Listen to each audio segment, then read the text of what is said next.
សួស្តីពុកម៉ែបងប្អូនទាំងអស់គ្នាសូមស្វាគមន៍មកកាន់ Channel យើងខ្ញុំថ្ងៃនេះយើងខ្ញុំនឹងលើកយករឿងនិទានមួយមកអានជូនបងប្អូនស្ដាប់ដែលមានចំណងជើងថាកូនចាបតូចនៅលើដើមឈើធំមួយមានកូនចាបតូចមួយឈ្មោះសូរីមានសំឡេងស្អាតប៉ុន្តែវាខ្មាស់អៀនមិនហ៊ានច្រៀងឲ្យអ្នកដទៃស្ដាប់ឡើយចាបធំច្រៀងខ្លាំងនិងស្អាតសូរីស្ដាប់ហើយគិតថាសំឡេងខ្ញុំតូចពេកមិនស្អាតទេសូរីបានជួបកូនកណ្ដរតូចមួយកណ្ដរនិយាយថាសំឡេងតូចក៏មានតម្លៃដែរថ្ងៃមួយមានព្យុះភ្លៀងខ្លាំងខ្យល់បក់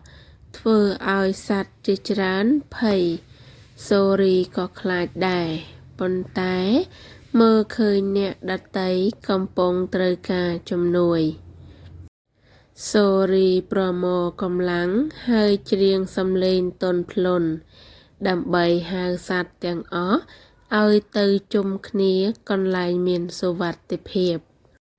សំឡេងសូរីមិនខ្លាំងប៉ុន្តែច្បាស់និងកក់ក្ដៅសត្វតូចធំបានឮនិងធ្វើតាមព្យុះភ្លៀងឈប់ព្រៃវិលត្រឡប់មកស្ងប់ស្ងាត់សត្វទាំងអស់មានសុវត្ថិភាពដោយសារសំឡេងតូចមួយចាបធំនិយាយថា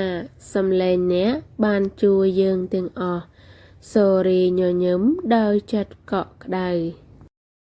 ចាប់ពីថ្ងៃនោះសូរីច្រៀងរៀងរាល់ព្រឹកមិនមែនដើម្បីល្បីប៉ុន្តែ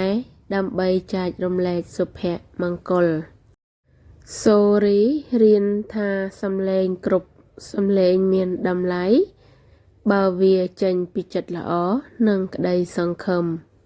អត្ថន័យនៃរឿងនេះគឺ1កុំមើលងាយខ្លួនឯង